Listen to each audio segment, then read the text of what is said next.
Now, 52 years, the Young Farmer of the Year contest has been around, and the current governance structure has been from a 4-board member separate to the New Zealand Young Farmers Board and recently chaired by Rebecca Brown.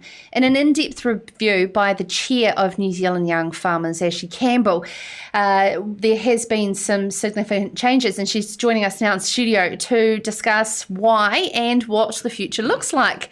Thank you for taking the time to come in. I mean, obviously you're a local, so it's popped on in. It's nice to start having people in studio. I'm really enjoying it. And of course, Young Farmers is based locally here, and you've been the chair re-elected. Yes, so we just had our AGM in Christchurch, coming up a month now, and yes, successfully reappointed to the board. So they're stuck with me for another 3 years, unfortunately, or fortunately, whatever way we want to look at it. Yes, you're obviously doing a good job enough to be re-elected. So in 2019, you commissioned this in-depth review. Mm-hmm. What was some of your concerns initially to come out of that? Yeah, so I'm back in 2019 at our AGM, I think up in the North Island in Napier. We announced to our membership base that we were looking to do an independent review of the governance structure of the FMG Young Farmer of the Year competition. Now, that was carried out by one of our independent board members, Sam Robinson, and I guess unfortunately/fortunately, we also have carried out an operational review of the competition as well due to the cancellation of Grand Final in 2020, which we're looking to host again next year in Christchurch, so another home affair. But yeah, I guess one of the main drivers for that was we were looking to realign the strategy alongside the New Zealand Young Farmers Board strategy and also look to, create further engagement with our volunteers, And was it always the case that the separate board was for the fact of the huge amount of management and resources that goes into running a contest of such significance, to keep it separate from the membership? Yeah, I mean, back in 2017, there was efforts to shift and create a contest board. We tried and attempted that, and unfortunately it hasn't been as successful, and we've, stumbled across some challenges the last few years. So hence the drivers to change that structure now going forward. So, I mean, do you want me to speak a little bit around what the structure looks like? I'd love to, absolutely, in terms of the new model. So the new model is going to consist of 2 New Zealand Young Farmer board members. These positions are yet to be appointed. We're looking to appoint these positions at our August New Zealand Young Farmers board meeting.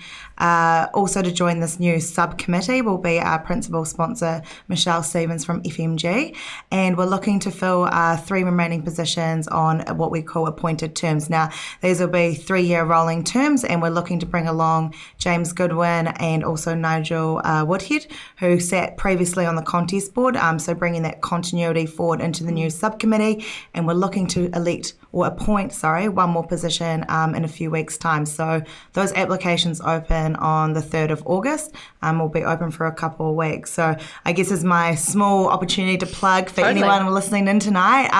If you love what the FMG Young Farmer of the Year competition is all about, and you think that you can give back to not only this great competition but our organisation, we would love you to apply for the position. And what about that strategy moving forward for New Zealand Young Farmers? Mm-hmm. I mean, it's been through some challenging times, and of course a new CEO with Linda Copperfield. What would you like to see the organisation become? Yeah, gosh, I don't know if we can call her a new CEO now. She's put her feet under the table for a couple of years. She's gone from couch surfing to an actual hotel room probably onto it now. Yeah, so when both Linda and I joined the Young Farmers Board 2 years ago, one of the first things we did was sit down and look at that strategy and refresh it as a board as a whole. So we've really gone back to what we believe is the core of New Zealand Young Farmers organisation, which is strengthening and growing our clubs and membership. We've had some challenges financially, 18 months to 2 years ago. We've come through that now. The books are looking good, and we're seeking different funding opportunities. So like I said before, we're looking to grow and strengthen our clubs and our membership because we believe that is the core of our organisation, and if we have strong clubs, strong membership, we're therefore going to have a strong FMG Young Farmer of the Year competition. So we think they align really nicely together with our strategy, and we want to wrap and grow and strengthen the competition as well. And of course, it's very sad in what happened with COVID, and of course when there were certain district finalists that were regional finalists, that were already through and having to go through that process again. then. But of course, it's exciting to have that opportunity to have a refreshed focus for 2021. Yes, the events team have been working very, very hard the last couple of months here in Christchurch, ensuring that we hit the ground for our district competitions, which start off beginning of October. So we'll probably blink and we'll be there already in a couple of months' time. So the next season is just around the corner and we're looking forward to it. It's going to be an exciting one, so make sure you get your entries in early. I'm going to ask you while I've got you here around leadership in the primary sector and the significance of winning these types of awards and yourself taking up the 2020 Fonterra Dairy Woman of the Year, which of course comes with it a lot of responsibility and leadership in the sector. How important is it that we're nurturing that future leadership in our sector? Yeah, and what does that look like into the future as well? I think it's so important. If you look at, these incredible awards that hold so much prestige, the FMG Young Farmer of the Year competition has been around for 52 years now.